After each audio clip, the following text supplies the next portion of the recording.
La parole est à Monsieur Chloé pour le groupe La France Insoumise.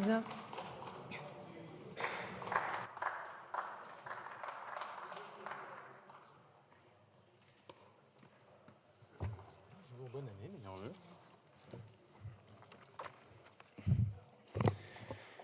Présidente, collègues, ministres, nous sommes le 18 janvier. Vous aurez donc tenu à peu près 15 jours en 2024 avant d'essayer de nous vendre un nouveau contrat précaire. Je dis bien nouveau puisqu'on parle aujourd'hui du CDI d'employabilité, contrat précaire qui devait disparaître au 31 décembre, pour lequel on devait disposer d'un rapport dont on ne dispose pas. Et donc, sur la base d'informations qu'on n'a pas, vous jugez bon de prolonger ce contrat.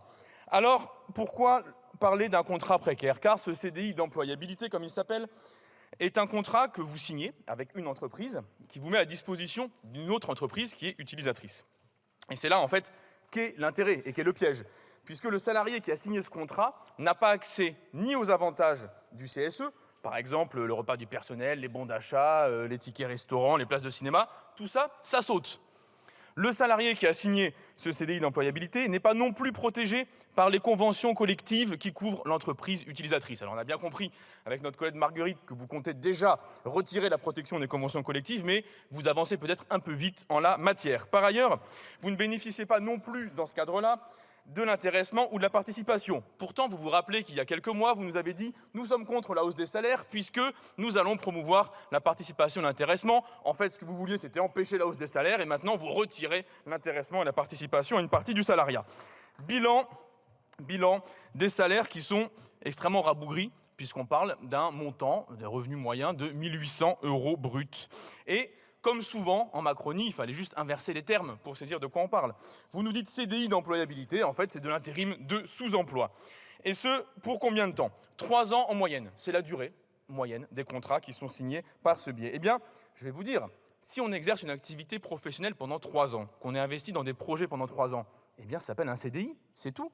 À quoi bon inventer à nouveau et toujours des contrats précaires? C'est vraiment une obsession de ce gouvernement, celui qui s'inscrit dans les pas du précédent, que d'inventer un nouveau type de contrat à chaque problème.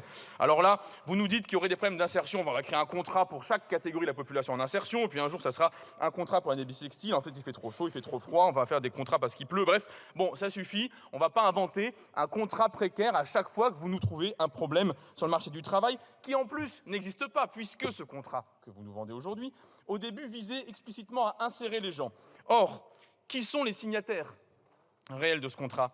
Eh bien, ce sont avant tout d'anciennes et d'anciens ouvriers qui souvent ont été victimes de plans de licenciement et qu'on empêche par ce biais de retrouver un CDI. C'est donc de l'insertion, mais de l'insertion vers une double peine. D'ailleurs, vous le savez un petit peu, puisqu'au début, vous vouliez pérenniser. C'est la discussion qu'on a eue en commission avec monsieur le rapporteur. Vous vouliez pérenniser le CDIE. Finalement, vous avez eu des scrupules et vous nous dites « expérimentons encore 4 ans ». Mais attendez, collègues, ce n'est pas le Parlement des Shadocks. Si ça ne marche pas pendant 5 ans, ce n'est pas parce qu'on essaye 4 ans de plus que ça marchera mieux.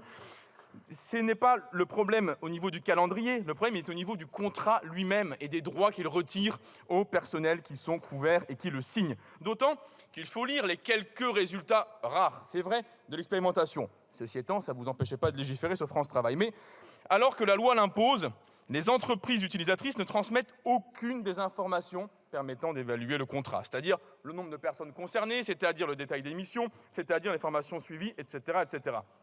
Collègues, pensez un peu aux entreprises.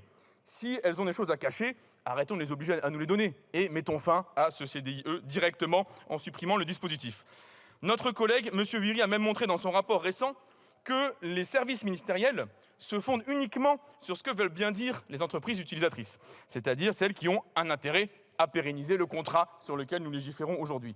Écoutez, pour prendre un exemple d'actualité, c'est comme si vous demandiez au lycée Stanislas d'écrire lui-même le rapport sur les délits qui ont lieu en son sein. C'est évidemment tout à fait absurde et déplacé du point de vue du législateur. Alors que faire? Rejeter le texte, oui bien sûr, mais nous avons une contre-proposition d'expérimentation.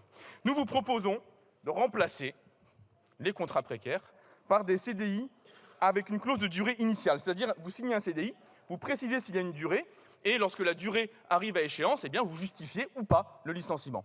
Vous avez ainsi la capacité d'occuper, par exemple, les postes qui nécessitent une rotation, ou les renouvellements, ou les remplacements, tout en ayant une sécurisation et en se pliant au droit international de l'OIT, justifiant absolument toute fin de contrat.